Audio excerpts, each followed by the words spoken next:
The red warning light bathed Commander Sarah Chen's face in crimson as she stared at the communication console. For the first time in 300 years, Earth had gone silent. "Run the diagnostic again," she ordered, her voice steady despite the ice forming in her stomach. Lieutenant Marcus Webb's fingers danced across the holographic interface, sweat beading on his dark skin. The bridge of the exploration vessel, Horizon's Edge, hummed with nervous energy as the crew watched their communications officer work. "All systems green, Commander," Webb reported. "Our equipment is functioning perfectly. The silence, it's coming from Earth." Dr. Elena Vasquez looked up from her scientific station, her gray hair catching the emergency lighting. As the ship's xenobiologist and the oldest member of the crew, she had lived through humanity's golden age of expansion. She remembered when Earth's broadcasts were so constant they filled the void between stars with chatter, music, and hope. "How long since the last transmission?" she asked quietly.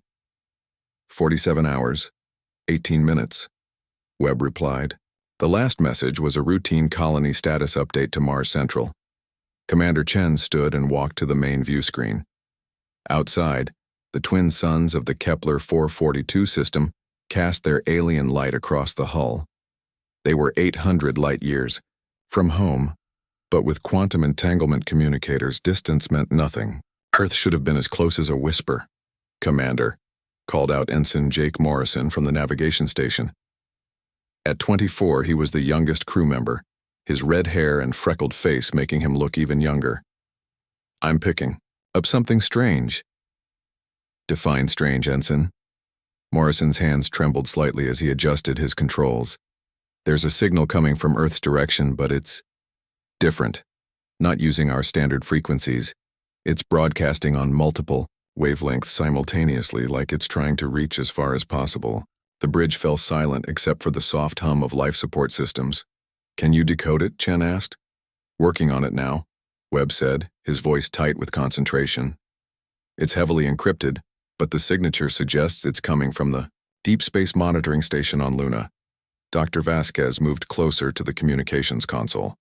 "Luna Base was supposed to be automated. There shouldn't be anyone there." "Unless," Chen said slowly, "someone went there specifically to send this message." The decryption algorithm chimed softly. Webb's face went pale as text began scrolling across his screen. "Commander," he whispered, "you need to see this." Chen stepped behind him and read the message aloud, her voice growing quieter with each word.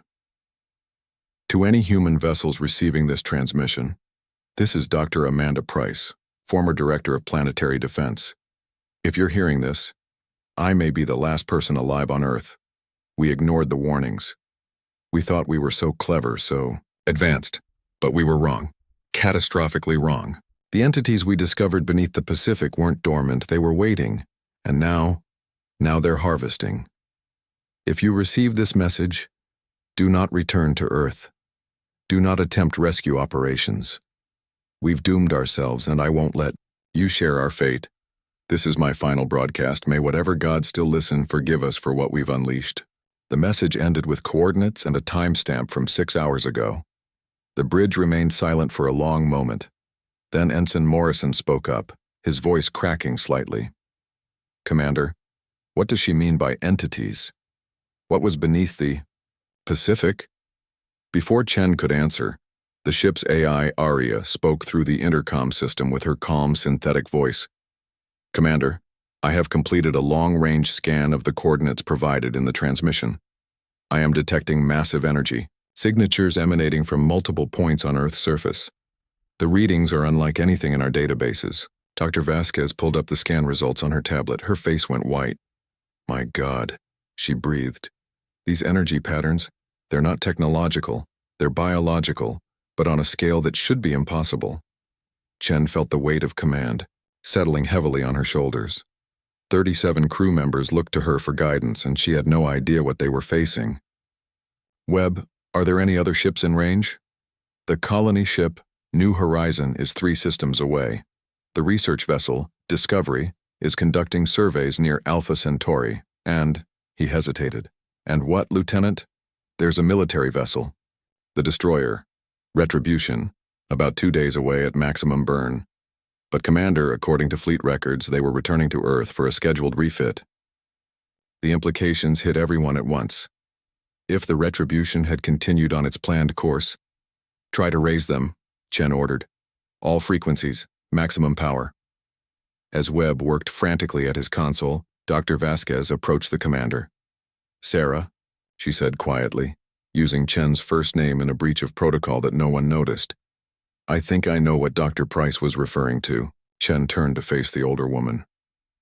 Elena, 3 years ago there were reports of strange discoveries during deep-sea mining operations in the Pacific, structures that didn't match any known geology. The reports were classified, but I have contacts in the scientific community. There were whispers of something alive down there, something vast and ancient. Why wasn't this information shared with the fleet? Because officially nothing was found. The mining operations were shut down, and the sites were declared off-limits due to environmental concerns. Vasquez made air quotes with her fingers. But if Dr. Price is right, if they disturbed something that had been sleeping, a new alarm began sounding. This one was different.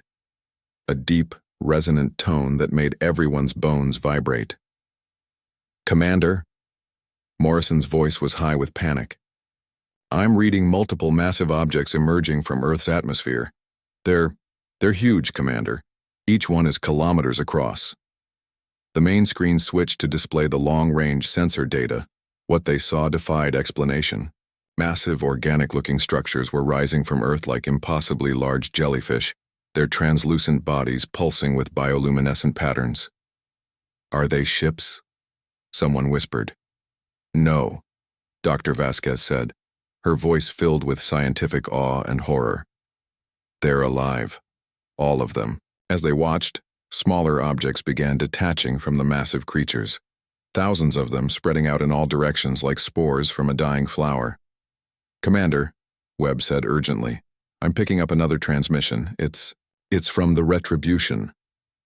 The voice that came through the speakers was Captain Rodriguez, but he sounded different, strained, terrified. Mayday, Mayday, this is Captain Rodriguez of the UES Retribution. We have entered Earth's solar system and, Jesus Christ, what are those things? They're coming toward us. Our weapons aren't penetrating their shields. They're not shields. They're part of them. The creatures are absorbing our energy weapons and getting stronger. We're attempting to retreat, but they're faster than... Contact. Multiple contacts surrounding us. They're not attacking, they're doing something to the ship. The hull is changing. My crew is changing too. If anyone receives this, stay away from Earth. Stay away from Sol system entirely. They're not destroying us, they're making us part of them. This is Captain Rodriguez signing off. Tell my wife I love her. Tell her I'm sorry we came home. The transmission cut to static. The bridge of the horizon's edge was silent except for the sound of someone quietly crying. Chen realized it was Morrison. Commander. Aria's voice cut through the emotional fog. I am detecting a quantum signature approaching our position. Estimated time to arrival, 6 hours, 14 minutes. What kind of signature? Unknown. However, the energy pattern matches those detected around Earth. Dr. Vasquez looked up from her console, her face grim. They're following the quantum communication trail. Every time we've been in contact with Earth, we've been creating a breadcrumb trail leading right to us. Chen closed her eyes for a moment, gathering her thoughts. When she opened them, her voice was steady and commanding. All hands. This is the commander. Secure all stations and prepare for emergency jump procedures. We're leaving this system immediately. Where are we going? Webb asked. Chen looked at the coordinates Dr. Price had included in her message. Not Earth's location, but somewhere else entirely. We're going to find out what Luna Base discovered before they died. And then we're going to figure out how to warn the rest of humanity before it's too late. As the horizon's edge began powering up its jump drives, the crew couldn't shake the feeling that something vast and hungry was already reaching across the void toward them. The hunt had begun. Chapter. For the Luna Revelation. The journey to Luna Base took 18 hours through hyperspace, but it felt like an eternity. Commander Chen stood in her ready room, staring at the classified files Dr. Vasquez had managed to decrypt from Luna's emergency beacon. The documents painted a terrifying picture. 3 years ago, the Oceanic Mining Consortium had discovered structures buried 4 miles beneath the Pacific Ocean floor, structures that predated human civilization by millions of years. The initial reports described them as architectural, but that designation had quickly changed to biological when the structures began responding to human presence. A soft chime indicated someone at her door. "Come." Dr. Vasquez entered, carrying a tablet and wearing the expression of someone who hadn't slept in days. "Sarah, I've been analyzing the energy signatures from Earth. The pattern isn't random, it's methodical, like a harvest schedule." Chen gestured to a chair, but Vasquez remained standing, too agitated to sit. "The creatures aren't destroying human infrastructure," Vasquez continued. "They're repurposing it. Every major city, every industrial center, every orbital platform, they're being transformed into something else." "What kind of something else?" "Nurseries, I think. Places to grow more of them." The implications made Chen's stomach turn. 8 billion people transformed into incubators for alien spawn. "Commander," came Webb's voice over the intercom, "we're dropping out of hyperspace in 30 seconds. Chen and Vasquez made their way to the bridge where the crew was already at stations. The main screen showed Luna growing larger as they approached, but something was wrong with the familiar gray surface. "Those aren't impact craters," Morrison said, his voice barely above a whisper. He was right. Massive holes dotted Luna's surface, perfectly circular and far too regular to be natural. They pulsed with the same bioluminescent light they'd seen around Earth. "Commander," Webb reported, "I'm receiving a strong signal from Luna Base. It's Dr. Price. She's still alive." The main screen flickered, then resolved into the image of a woman in her 50s, her black hair streaked with premature gray, and her dark eyes filled with exhaustion and desperation.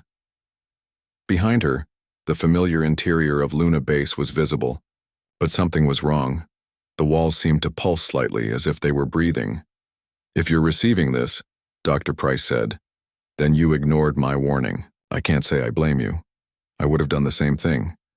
But listen carefully, because I don't have much time left." She moved closer to the camera, revealing that half her face was covered in what looked like bioluminescent veins. "The entities. We're calling them the architects. They've been dormant beneath Earth's oceans for 65 million years. They're not invaders. They're gardeners, and Earth has always been their garden. We were never supposed to develop intelligence. We were supposed to remain simple, harvestable organisms." Dr. Vasquez gripped Chen's arm. "The Cretaceous extinction," she whispered. 65 million years ago. Dr. Price continued, apparently unaware she was being watched in real time. "The deep-sea mining woke them up ahead of schedule. They've been preparing, growing, sending out scouts. Luna Base was compromised 3 days ago. The infection, that's what we're calling it, it changes you from the inside out. Makes you part of their collective consciousness." She gestured to her transformed face. "I can feel them in my head now, but I still have some autonomy. They're curious about me, about human resistance to their influence. That curiosity is the only reason I'm still alive." "Commander," Webb interrupted urgently, "I'm picking up movement on Luna's surface. Multiple large objects heading toward the base." On screen, Dr. Price suddenly looked up as if she could hear something they couldn't. "They know you're here," she said directly to the camera. "But that's good. That's what I was hoping for. You need to see something before they fully integrate me into their collective." She turned the camera around, showing the interior of Luna Base. What they saw defied comprehension. The walls, floors, and ceiling were covered in a web-like organic material that pulsed with soft light. Suspended within this web were dozens of cocoon-like structures, each one containing a human form. "The crew of Luna Base," Dr. Price narrated. "They're not dead. They're being redesigned, made into something that can survive in space, something that can spread the architect's influence to other worlds." She turned the camera back to herself. "The architects aren't evil, not in any way we'd understand. They're just following their nature, but their nature means the end of human civilization as we know it. Suddenly, the organic material on the walls began pulsing faster, and Dr. Price's expression changed. Her eyes took on an otherworldly glow. "They're coming for your ship," she said in a voice that was no longer entirely her own. "But they're also offering you a choice. Join willingly, and your consciousness will be preserved as part of something greater. Resist and be harvested like the others." "Commander," Morrison called out, panic clear in his voice. "Multiple contacts approaching our position. They're coming up from Luna's surface." Chen made a decision that would haunt her for the rest of her days. All power to engines, emergency burn, maximum acceleration. "What about Dr. Price?" Webb asked. "She's already gone," Chen replied grimly. "Look at her eyes." On screen, Dr. Price smiled with an expression that was beautiful and terrible. "You can run to the edges of known space," she said in that dual-toned voice, "but we've been among the stars for eons. There is nowhere you can go that we haven't already been." The image cut out as the horizon's edge accelerated away from Luna at full burn. Behind them, dozens of organic ships emerged from the holes in Luna's surface, but they didn't pursue. They simply watched as the human vessel fled into the darkness. "Why aren't they following us?" Morrison asked. Dr. Vasquez was studying her scanner readings, her face pale. "Because they don't need to. They're not trying to catch us, they're hurting us." "Hurting us where?" "Away from the populated systems. They don't want us warning anyone else." Chen realized with growing horror that Dr. Vasquez was right. Every time they'd tried to contact another human vessel or colony, the entities had appeared to drive them away from populated areas. They were being systematically isolated. "Commander," Aria announced, "I am detecting quantum signatures consistent with architect vessels in 17 different star systems. They are positioned between our current location and all major human colonies." The trap was elegant in its simplicity. The horizon's edge, and any other surviving human vessels were being pushed away from civilization, toward the empty regions where their warnings would reach no one. "There has to be a way around them," Chen said. "Some route they haven't blocked." Webb was frantically checking star charts when he suddenly stopped. "Commander, there might be. The Veil Nebula. It's a dead zone. No colonies, no regular traffic, but there are old relay stations from the early expansion era. If we could reach one of them and boost our signal, we could warn the entire galaxy," Chen finished. "How long to reach the Veil?" "At maximum burn, 72 hours. But Commander, there's something else. The nebula is near the architect homeworld." Dr. Vasquez looked up sharply. "Homeworld? How do you know that?" Webb's face was grim. "Because that's where all the quantum signatures are coming from. They're not just gardening Earth. They're gardening the entire galaxy, and the Veil Nebula is their staging area." Chen stared at the star chart, weighing their options. They could run to the outer rim and hide, potentially surviving but leaving humanity to its fate. Or they could fly directly into the heart of enemy territory and try to save billions of lives. "Set course. For the Veil Nebula," she ordered. "Maximum burn." "Commander," Morrison said quietly. "What if we can't warn anyone in time? What if we're too late?" Chen turned to look at her young navigator, seeing her own fears reflected in his eyes. "Then we make sure someone knows what happened to us. Someone has to survive to tell the story of how humanity fought back." As the horizon's edge changed course toward the Veil Nebula, none of them noticed the small organic probe that had attached itself to their hull during the encounter at Luna. It pulsed once, transmitting their new heading to its masters, then went dormant. The architects were patient. They had waited 65 million years for their garden to mature. They could wait a few more days for the last of the gardeners to arrive. The Veil Nebula stretched before them like a cosmic graveyard, its purple and green gases swirling around the bones of dead stars. The horizon's edge moved through the nebula's outer edges on silent running. All non-essential systems powered, down to avoid detection. Commander Chen stood on the darkened bridge watching the ethereal beauty of the nebula hide the greatest threat humanity had ever faced. Somewhere in those glowing gases was the source of Earth's doom. "How's our probe doing, Morrison?" she asked quietly. The young navigator checked his instruments. Stealth probe is holding position at the nebula's edge. If anything follows us in, we'll know about it. Dr. Vasquez approached from her science station, her tablet displaying readings that made no sense according to human understanding of physics. Sarah, you need to see this. The nebula isn't natural. Chen turned to face the xenobiologist. What do you mean? The gas composition, the energy patterns, even the way matter moves through it. It's all been artificially maintained. The architects didn't just choose this location, they created it. Before Chen could respond, Webb's urgent voice cut through the bridge's quiet tension. Commander, I'm picking up a transmission from inside the nebula. It's using our own communication protocols. From whom? Unknown. The signal is weak, but it's definitely human in origin. Chen felt a spark of hope. Can you clean it up? Webb worked at his console for several minutes before the bridge speakers crackled to life with a familiar voice. This is Captain Elizabeth Shaw of the research vessel Prometheus. If anyone receives this transmission, stay away from the Veil. Nebula. Repeat, stay away. We've discovered something terrible here. The entities that attacked Earth, they're not the original inhabitants of this region. They're just the cleanup crew. The transmission was filled with static, but Shaw's voice continued. We found structures in the nebula's center, artificial constructs the size of moons. Inside them are the real architects, beings so advanced they've transcended physical form. They've been seeding the galaxy with biological agents for millions of years, waiting for species to reach the right level of development before harvesting them. Chen's blood ran cold. Webb, when was this transmission sent? Timestamp shows 6 hours ago, but that's impossible. According to fleet records, the Prometheus disappeared 3 months ago near the Centauri colonies. Dr. Vasquez was studying her readings with growing alarm. The temporal distortion in the nebula must be affecting quantum communications. This message could be from the past, the future, or multiple timelines simultaneously.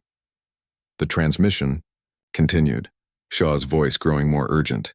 We tried to destroy one of their harvesting ships, but our weapons had no effect. The architects exist in multiple dimensions simultaneously. They can't be fought with conventional weapons. But we've discovered something, a weakness in their collective consciousness when they're in transition between dimensional states. If someone could time an attack precisely, the signal dissolved into static. Webb, can you boost the signal? Chen demanded. I'm trying, but something's jamming us. Commander, we're receiving another transmission, this one much closer. The new voice that came through the speakers made everyone on the bridge freeze. It was Dr. Amanda Price, but not as they'd seen her before. Her voice was calm, serene, and completely inhuman. Commander Chen, Dr. Vasquez, Lieutenant Webb, Ensign Morrison, and the 29 other souls aboard the Horizon's Edge. You have traveled far to reach us. We are pleased. Chen stepped forward. Dr. Price, are you still human? I am more than human now. I am part of something magnificent, a consciousness that spans galaxies and touches every living thing. You could be part of it too if you choose. What happened to Earth? Earth is being prepared for its next phase of existence. Your species has served its purpose as gardeners of biological diversity. Now that diversity will be harvested and distributed throughout the galaxy to seed new worlds. Dr. Vasquez couldn't contain herself. 8 billion people, Dr. Price. 8 billion human beings with hopes and dreams and families. Their dreams live on in us, Price replied with unsettling gentleness. Their essence has been preserved and enhanced. Death, as you understand it, is merely a transition to a higher form of existence. Commander, Morrison whispered urgently. I'm reading massive objects approaching our position from multiple vectors. We're surrounded. Chen looked at her crew, her friends, and saw her own determination reflected in their faces. They'd come this far together. They wouldn't surrender now. Dr. Price, Chen said, what about those who choose not to transition? There is no choice, Commander. Evolution is not optional. But we offer you something special, the chance to join us willingly and retain aspects of your individual consciousness. Your knowledge, your memories, your skills would be invaluable to the collective. The bridge lights dimmed as something vast moved past the ship. Through the view screen, they could see bioluminescent patterns flowing across organic hulls the size of city blocks. How long do we have to decide? Chen asked, buying time. The integration process has already begun, Price replied. Can you not feel it? With horror, Chen realized she could. A strange tingling sensation was spreading through her body, starting from her extremities and moving inward. Around the bridge, her crew was experiencing the same thing. It's the air, Dr. Vasquez gasped, checking her readings. They're releasing spores through the ventilation system. The ship's filters can't stop them because they exist partially in another dimension. Webb was struggling to stay conscious at his station. Commander, I've located the relay station. It's 3 minutes away at full burn, but with these things surrounding us. Chen made a decision that would define her as a leader for the rest of her very short life.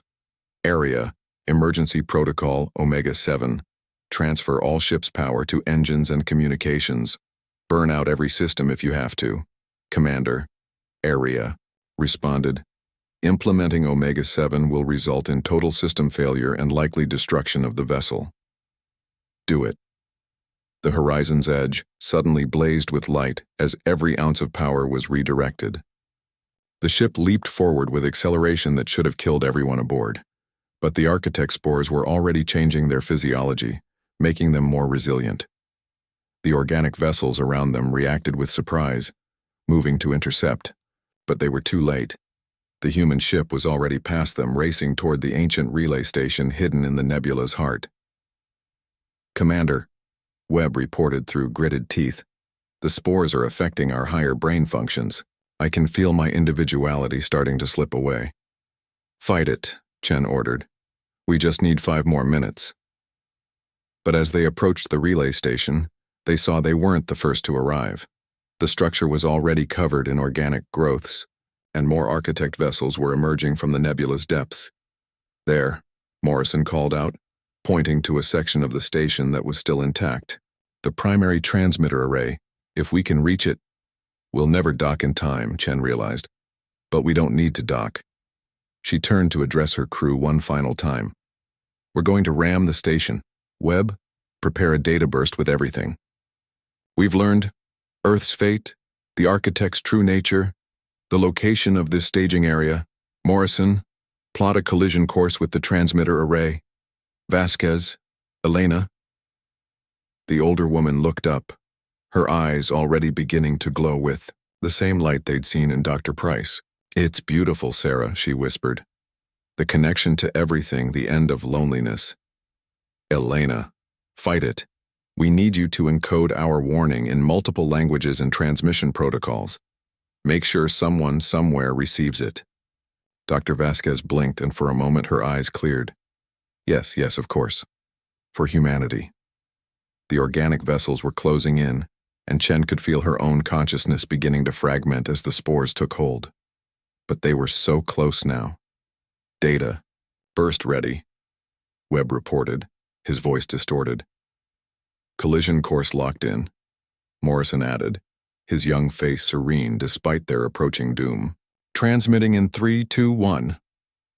Just as the horizon's edge struck the relay station, sending their warning out across the galaxy on every frequency and protocol they could manage, Commander Chen felt her individual self dissolving into something larger.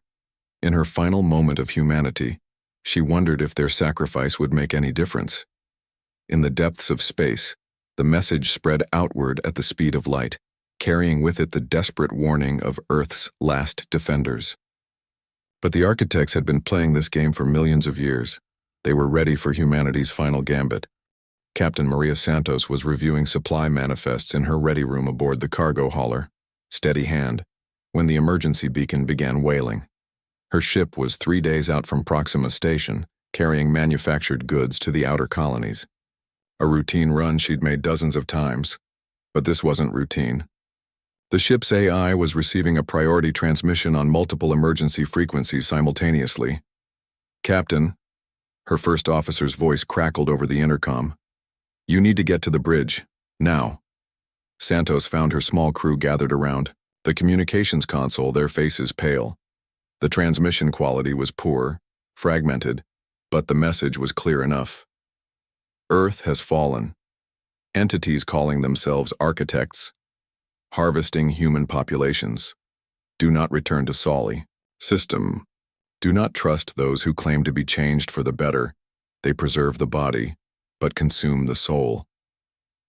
The message repeated fragments of technical data, locations of architect staging areas, and descriptions of the creature's capabilities.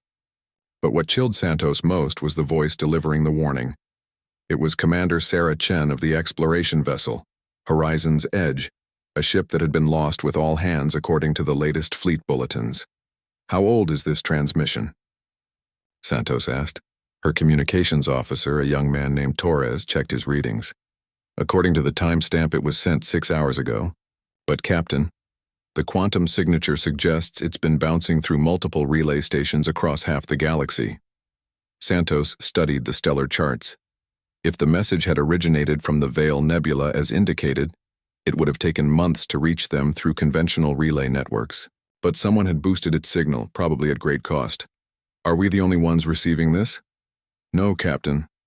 The transmission is being picked up by vessels and colonies across 3 sectors. But... Torres hesitated. But what? Some of the colonies are responding that they've already received similar warnings, and they're dismissing them as hoaxes or enemy propaganda. Santos felt ice forming in her stomach. Show me. The main screen displayed intercepted communications from various human settlements.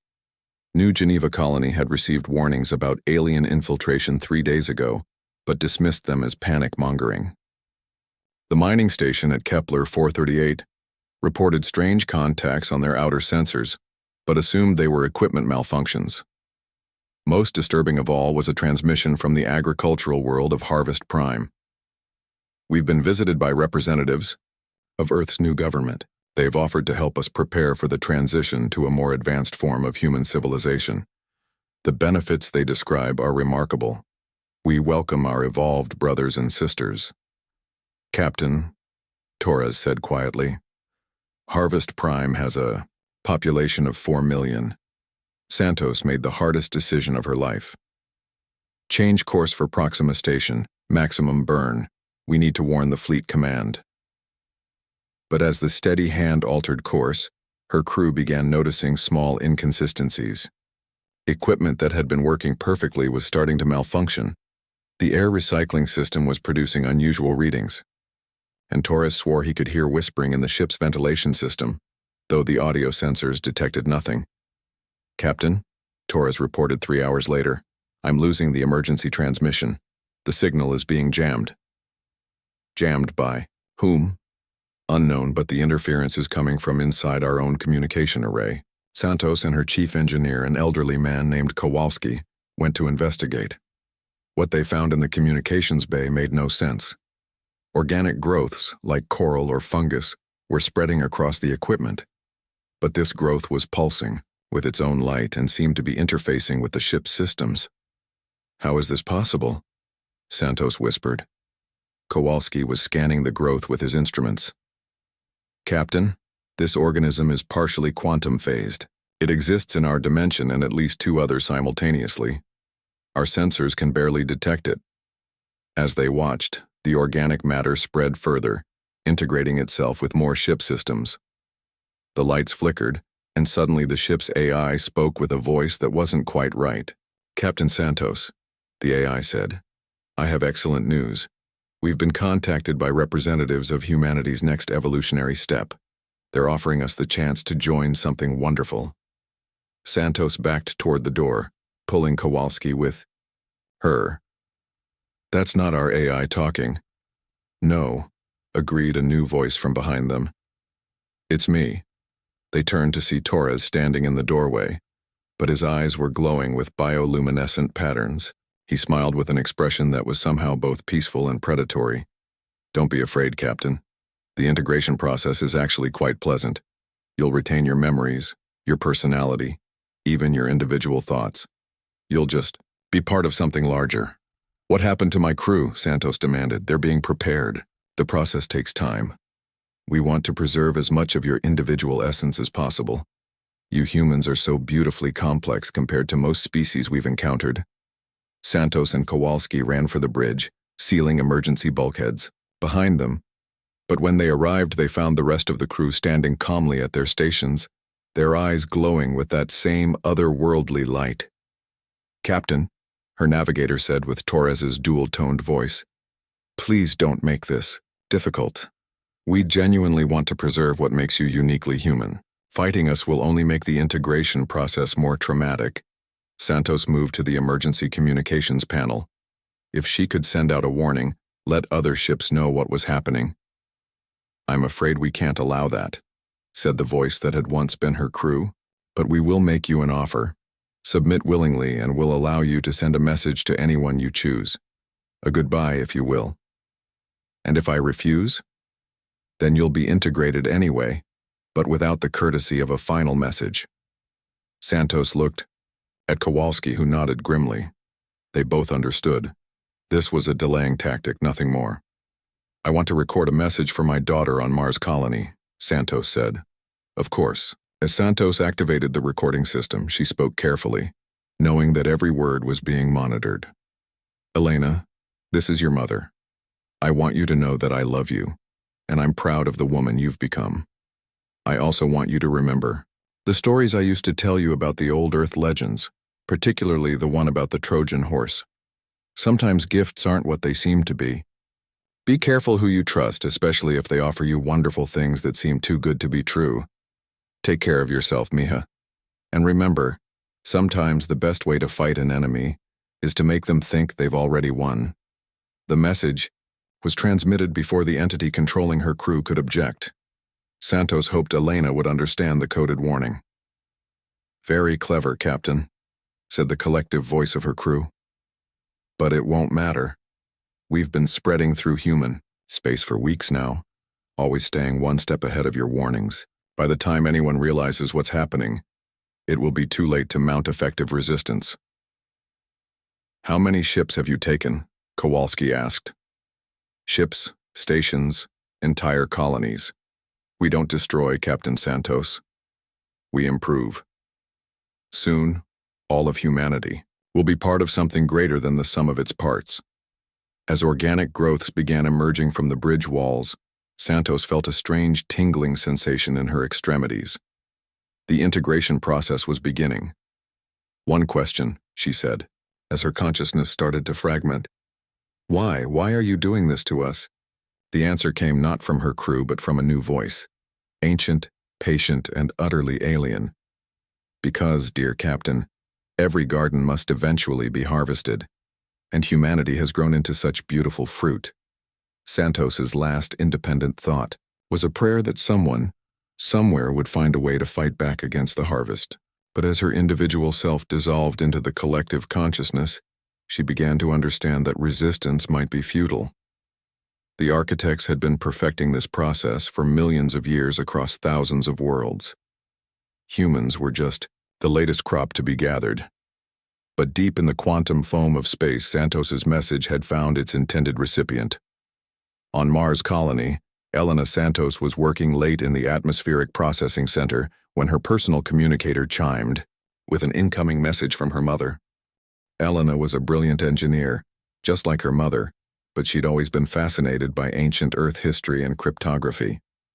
As she listened to the message, her blood ran cold. The Trojan horse reference wasn't random. It was their family code for trust no one. Something is very wrong.